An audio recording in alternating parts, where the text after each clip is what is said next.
Welcome, listeners. My name is Elaine Howard Ecklund, and I am the author of Why Science and Faith Need Each Other, 8 Shared Values That Move Us Beyond Fear with Brazos Press.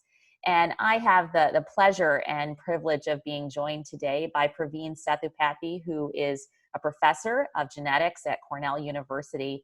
Praveen has contacted me and is very interested in particular in the value of humility and has some questions about that. Elaine, thank you so much for talking with me today. It's really a treat to spend time with you, always is. I wanted to start actually by thanking you for your new book. I'll say the title again, Why Science and Faith Need Each Other, 8 Shared Values That Move Us Beyond Fear.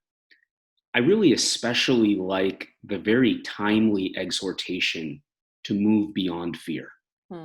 It's so natural, I think, for us as people to respond to doubts and challenges in our lives with, knee-jerk responses born out of fear of the unknown. But you share so beautifully in your book about how 8 different virtues that you focus on serve as antidotes to that fear. As a scientist, I was particularly intrigued, I have to say, by curiosity, but also by humility. I'm struck by how humanity and humility share the same root word, humus, meaning the ground or the earth. Can you share a little bit on how you see humility as a shared value between science and faith? Yeah. What's coming to mind now, of course, in this just profoundly difficult cultural moment, is that we are really in a period where we need science really more than ever. We're looking to scientists to try to provide an answer to the pandemic, the COVID virus. And yet that kind of pressure that we have on ourselves to have the answers sometimes neglects the fragility of humans, the way in which we do not always know. And there can be a kind of freedom in scientific work, I think, in admitting that you don't yet know or you may never know. And that's something I think for me, in my own experiences as a Christian, that value I learned first in church, I can say. Some of these values I learned first in science, but I think the value of humility I learned first in church. I remember one time kind of struggling with an intellectual problem I was having, and a mentor saying something to me along the lines of, the first thing we need to remember here is that God is God and we are not. And that has just, for some reason, that really stuck with me. It was just the right thing in that moment that helped me move beyond the anxiety of not knowing. Yeah, thank you, Elaine. So with that kind of framework in mind, how do you think we can make our church communities places where humility is fostered and nurtured when it comes to especially the intersection between faith and science?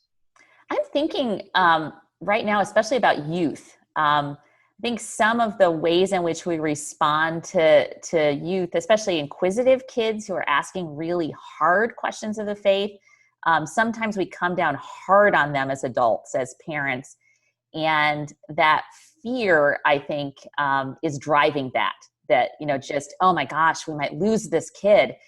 And if we keep in mind that virtue of humility, I think that fear is dispelled a bit, that, we don't have to know the question. It's the wrestling that might matter right now, that there may be indeed someone else, a scientist that we know, or a Christian who has thought more deeply about this particular issue that we can point the person to. So humility means we are not God, but it also means we don't have to have all of the gifts in the community, that there are people that we can draw on, connect to get through questions. And as you know, as a scientist right now with the COVID virus, There's just so much that we don't know.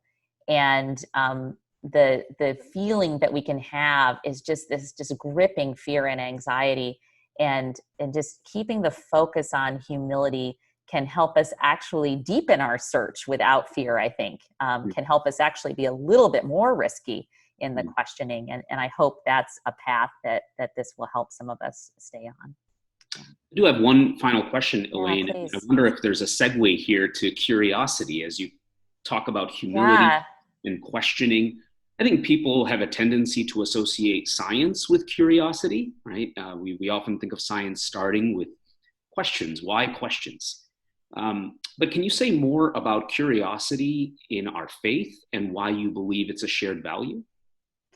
Yeah, I think our faith is so much deeper than we often give it credit for being. It has so many more answers and is so much more robust, and that it's just that we haven't found the right people to talk to yet. We haven't asked the right questions yet, and so I don't think it's the right answer to. Gosh, a scientist. I'm sort of right now coming to mind as a scientist that I interviewed who had been raised in a Christian home, and then she decided through the course of her scientific training that Christian faith really didn't have the answers. She was really discouraged relationally as a child from asking hard questions of the faith, really, in essence, from being curious. And I wish that someone had come alongside her and actually fostered that curiosity. And it takes, I think, a humble person to foster curiosity that might lead to actual challenge. And I hope that there's some encouragement there to be humble, but also to encourage our kids towards curiosity. I see that as just so important given all of the struggles that we're facing right now in our society. That's excellent. That's Yeah. excellent. Thank you. Thank you Thank very you. much, Elaine, for your answers and for spending some time with me. Thank you so much, Praveen, for your work and who you are. Thank you.